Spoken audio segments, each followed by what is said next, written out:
ప్రముఖ పుణ్యక్షేత్రం ద్వారకా తిరుమల చిన్న వెంకన్న ఆలయానికి వచ్చిన భక్తులు ఫ్రీ బస్తో నానా తంటాలు పడ్డారు. అరాకొరగా వచ్చిన బస్సులు చాలక ప్రయాణికులు ఒకరికొకరు కొట్టుకునేదాకా వెళ్ళింది. బస్టాండ్ లోపల భాగంలో కాకుండా బస్సులు నిలిచే ప్రాంతమంతా ప్రయాణికులతో నిండిపోయింది. దీంతో క్షేత్రానికి వచ్చిన యాత్రికులు ఎన్నో కష్టాలు పడ్డారు. స్వామిని దర్శించుకుని తిరిగి వెళ్లే క్రమంలో బస్సులు లేక ఎన్నో ఇబ్బందులు ఎదుర్కొన్నారు. ఫ్రీ బస్ కారణంగానే ఇదంతా జరుగుతోందంటూ ప్రయాణికులు మండిపడ్డారు. ఫ్రీ బస్ అంటూ చెప్పి అసలు బస్సులు లేకుండా ఎలా వెళ్లాలంటూ ప్రశ్నించారు. గతంలో ఎప్పుడూ కూడా ఇలాంటి పరిస్థితిని చూడలేదని ఆవేదన వ్యక్తం చేశారు.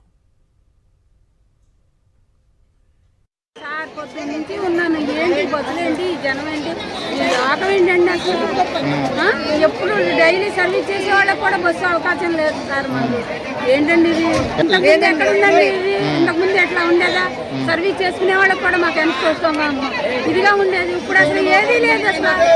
ఏంటండి ఇది అసలు? విజయవాడ బస్సు ఏమన్నా ఉందో చూడండి. అసలు మా టైర్ కూడా చూడండి, టైర్ కూడా ఇది అయిపోయింది, పక్కకు వరిగిపోయి గాలి కూడా పోయింది దానికి టైర్.